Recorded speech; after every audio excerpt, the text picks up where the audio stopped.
tout le monde, on se retrouve aujourd'hui pour un nouveau tour de magie, ma foi, fort sympathique. Et je ne sais pas du tout pourquoi je prends cet accent. Est-ce que vous avez entendu parler de Dom Chambers? Si c'est pas le cas, vous avez peut-être vu son numéro en tout cas. C'est un numéro dans lequel il fait apparaître plein de verres de bière. Il l'a fait dans la saison 2019 d'America's Got Talent, et il l'a fait également chez Penn & Teller, donc je vous mets les liens des deux vidéos dans la description. Celle qu'on va regarder nous, c'est celle d'America's Got Talent. Cette vidéo fait référence à l'alcool et ne doit pas être visionnée par des personnes de moins de 18 ans. Ah, on s'en fout, c'est pas parce qu'il y a de l'alcool dans une vidéo qu'elle doit pas être visionnée par des mineurs. Alors le mec arrive tranquille sur scène avec son sachet en papier bien plié. Glass of beer trick, say yes! Il commence par sortir un sous-verre, ok, on se demande ce qu'il prépare. Il y a un peu d'humour, il y a un petit côté comédie dans ce tour. This is the appearing glass of beer trick! Et là, boum, il sort un verre de bière. Rempli quoi. On se dit ok, pas mal. Et là, il refait la même chose. I'm not a very good magician. Et là, il sort une toute petite bouteille qui devient de taille normale. Always bring a spare coaster. Là, il soulève le sachet, genre ah, il y a rien qui est apparu, c'est bizarre. Et quand il reprend sa chaussure, Nothing in the sleeves except for the coaster. No hidden glasses, no hidden beers. un verre de bière sorti de la manche, hein, normal. Coaster! Beer, yes! 2 verres de plus sur le fly case. Et là, attention, No! Shoot! un dernier verre pour la route et ah, tiens, il est vide. Et boum, la bière dans la chaussure. Pour moi, il y a deux choses qui font que ce tour fonctionne.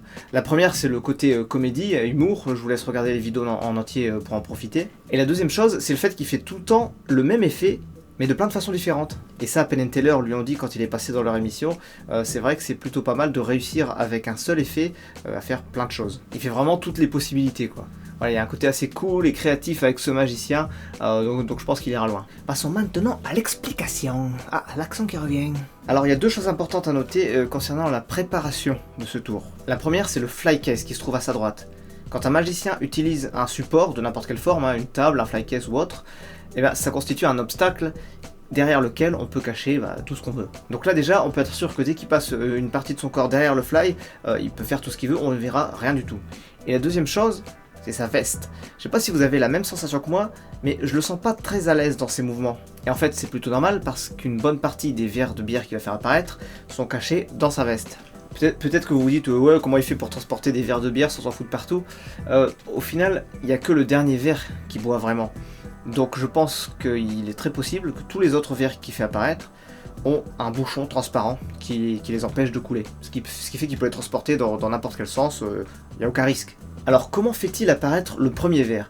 On voit que le sachet est vide au début, hein, il est complètement plié en 4, il n'y a pas la place de mettre un verre, et les verres ils sont en verre, quoi. Ils sont pas flexibles comme vous avez peut-être pu voir dans certaines vidéos où il y avait des bouteilles qui étaient flexibles en caoutchouc. Là c'est des vrais verres avec de la vraie bière, enfin en tout cas un vrai liquide. Le sous-verre, lui, il peut très bien être dans le sachet dès le début. Je veux dire, c'est hyper fin. Quand il tient le sachet, il a qu'à tenir le sous-verre aussi à l'intérieur en même temps. Ça, il n'y a aucun problème. Par contre, le verre, il faut bien qu'il le chope quelque part. Mais avant de se demander d'où viennent les différents verres, il y a un truc qui est important de remarquer, c'est par rapport au sachet. Parce qu'en fait, en gros, l'idée globale, c'est qu'il prend les verres quelque part, il les tient derrière le sachet, donc ils sont masqués, et ensuite il les sort. Du coup, je me suis dit, est-ce qu'il sort vraiment les verres du sachet? Avec la perspective, avec l'angle qu'on a, il pourrait très bien les sortir de derrière le sachet. Il a qu'à plier un petit peu le sachet comme ça et faire croire qu'il les sort d'intérieur. C'est tout à fait possible. Mais pour rendre le tour plus crédible, j'ai pensé à une autre possibilité, qui est qu'à l'arrière du sachet, il y a une fente. Et en fait, il fait passer les verres à travers la fente. Donc c'est-à-dire qu'il tient le sachet, il tient le verre en même temps.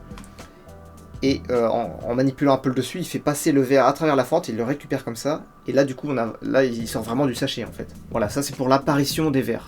C'est un détail, mais c'est quand même intéressant de se poser la question. Du coup, où est-ce qu'il chope le premier verre? Pour moi, il y a deux possibilités. Ce sont deux moments où il fait la même action, c'est-à-dire qu'il penche le sachet bien devant lui comme ça, et il met sa main dedans. La première fois, c'est pour montrer qu'il est vide. La deuxième fois, c'est pour prendre le sous-verre. Et c'est là que l'hypothèse de la fente derrière le sachet a du sens, c'est-à-dire qu'on voit qu'il met sa main dans le sachet, mais en fait, je pense qu'il fait passer sa main à travers la fente, il récupère un verre qui est caché à l'intérieur de sa veste, hop, il le remonte et ensuite il le tient avec sa main gauche qui tient le sachet. Comme ça, après, quand il redresse le sachet, eh ben, il a déjà le verre derrière. Et il n'a plus qu'à le sortir en le faisant passer à travers la fente. Pour la deuxième apparition, c'est exactement la même manipulation mais en miroir, c'est-à-dire que il a le sachet de l'autre côté, il le penche quand même devant lui, il met sa main à l'intérieur, il chope un verre qui est dans sa veste mais de l'autre côté, et quand il redresse le sachet dans sa main droite, il y a déjà le verre derrière, il n'a plus qu'à le sortir par la fente pour le faire apparaître. Ensuite vient le moment où il prend une toute petite bouteille et il lui redonne sa taille normale. La petite bouteille, elle peut venir de n'importe où. Il y a des plans sur les réactions du jury, etc. Donc on voit pas forcément tout ce qui se passe. Mais en fait, soit il la prend de derrière le flycase, soit il la prend de sa poche. Mais enfin bon, c'est un petit objet, vraiment ça peut être n'importe où. Le moment important de toute façon, c'est la transformation. Si on regarde à ce moment-là, on voit qu'il prépare sa main en bas de sa veste. Donc en fait, la bouteille doit être en bas comme ça, à l'envers. Et il a qu'à la tirer vers le bas pour la prendre dans sa main. Donc il tient la bouteille par le goulot et elle est cachée par son bras. Et pour faire la révélation, il a qu'à remonter son bras et montrer la bouteille d'un seul coup, comme ça. Et la petite, il la garde dans sa main et ensuite il s'en débarrasse. Là, on arrive au moment de la chaussure, dont il sort un sous-verre. Les sous-verres, encore une fois, on s'en fout, hein, ils sont cachés déjà sur place, il n'y a pas de... Voilà, c'est des petits objets fins, rien de spécial. Par contre, après, il sort un verre de bière de sa chaussure, et le moment où tout se joue, c'est ici. On voit que la main qui tient la chaussure passe derrière le flycase. Donc, soit il fait un échange avec une autre chaussure dans laquelle il y a déjà le verre de bière, soit il met un verre de bière dans la chaussure, mais en tout cas, c'est à ce moment-là que l'action a lieu. Et dès qu'il sort la chaussure du flycase, le verre est déjà dedans, et il dépasse un petit peu, mais comme il est transparent et qu'il attire l'attention ailleurs, on fait pas de gaffe qu'il est déjà là. Et après, il redirige notre attention dessus en disant regardez, en fait, il y a un verre. Donc là, vous voyez, on dirait qu'il boit une gorgée. En fait, ça va tellement vite qu'on peut pas savoir s'il boit vraiment. Il peut très bien faire semblant, il peut très bien y avoir un bouchon transparent qui empêche la bière de couler. Après, les bouchons transparents, c'est surtout important pour les verres qu'il a dans la veste, parce que c'est risqué de les transporter comme ça. Pour celui-là qui est caché derrière le flycase, il n'y a peut-être pas de risque, c'est peut-être vraiment un verre sans bouchon. Il sort un sous-verre du pli de sa manche. Là encore une fois, je pense qu'il y a toujours été là et qu'il n'y a pas d'astuce particulière, hein, il était juste caché. Par contre, il enlève sa veste et il sort un verre de la manche. Le geste paraît naturel, mais en fait il est particulièrement réfléchi parce que quand il va chercher le verre de bière pour le sortir de sa manche, il se retourne et l'action est cachée par son corps. Mais si on est très attentif, on peut voir que globalement il chope le verre quelque part à l'arrière de sa veste vers le bas. Ensuite, comme ça, il n'a plus qu'à le tirer à travers la manche. Ensuite, il passe derrière le flycase pour faire de nouvelles apparitions. Le premier verre, il le chope à ce moment-là, il passe sa main vite fait derrière avant de prendre le sachet. Et du coup, quand il prend le sachet avec sa main, en fait, le verre est déjà derrière. Sa main gauche récupère un sous-verre et on voit qu'elle était vraiment complètement vide avant. Donc je pense que les sous-verres, il y en avait plusieurs à l'intérieur du sachet qui sont fixés d'une certaine façon. Il n'y a qu'à juste les tirer pour les enlever. Vraiment, je pense que tous les sous-verres sont là où ils ont l'air d'être. Il les prend juste là où ils sont. La seule astuce, je pense que c'est au niveau du sachet où ils doivent être fixés d'une certaine façon pour qu'ils puissent retourner le sachet sans qu'il tombe. Sinon pour le verre, le sachet a beau être à l'envers, c'est la même astuce. Il fait passer le verre à travers la fente à l'arrière du sachet et ensuite il soulève le sachet. Et pendant que notre attention est focalisée sur l'apparition du premier verre, sa main gauche est derrière le flycase, déjà en train de prendre le verre suivant. On voit qu'entre les deux apparitions, il change la main qui tient le sachet. Et c'est normal parce qu'il amène avec sa main gauche le deuxième verre. Et une fois le deuxième verre en place, c'est la même manip que pour toutes les apparitions précédentes. Bon là on a à nouveau des plans sur les réactions du jury, mais on voit que le sachet passe complètement derrière le flycase. Et c'est normal parce qu'il doit préparer l'apparition du verre vide et de la chaussure juste après. Alors vu que le sachet doit contenir les deux, la chaussure et le verre vide, je pense pas qu'il ait le temps de mettre les deux éléments dans son sachet. À mon avis, il prend un autre sachet tout préparé avec les deux dedans. Quand il sort la chaussure, il continue à tenir le verre vide à l'intérieur du sachet. Là, il le met sous son bras et c'est pareil, pas de souci, le verre tient. Là, il nous montre son pied sans chaussure, mais ça veut pas dire que c'est la même chaussure. Il a passé pas mal de temps derrière le flycase, donc c'était pas compliqué d'enlever sa chaussure avec son autre pied. Hein. Vous savez, vous avez déjà enlevé vos chaussures avec vos pieds, vous voyez la manip. Là, du coup, il sort le verre vide qu'il avait gardé dans le sachet et il verse la bière qui était dans la chaussure.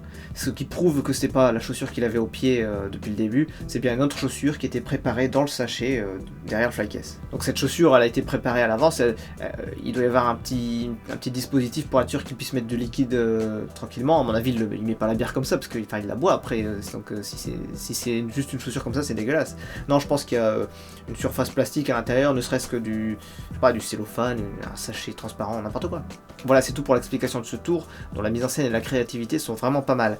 Puis Dom Chambers a ce côté comédien, où il entraîne son public avec lui, et voilà, tout est réussi pour moi dans ce tour. En gros, les effets sont pas ouf, en plus il fait plus ou moins tout le temps les mêmes, mais de plein de façons différentes, et il arrive à entraîner son public là-dedans et à le divertir et à l'amuser bien comme il faut, quoi. Un tour très agréable à regarder et aussi très chouette à analyser. Ce qu'il faut retenir, c'est l'alcool avec modération, mais la magie pas du tout par contre, hein, vous pouvez y aller. Si cette vidéo vous a plu, vous pouvez bien sûr vous abonner pour ne rien louper de toutes les vidéos qui vont suivre. Vous pouvez mettre un j'aime, commenter, vous pouvez la partager autour de vous. Vous pouvez également me suivre sur Facebook ou Twitter pour avoir les petites news entre les vidéos. Et si vous le souhaitez, vous pouvez également me soutenir sur Tipeee. Tous les liens sont dans la description de la vidéo. Et d'ailleurs, voici le moment où je remercie les tipeurs.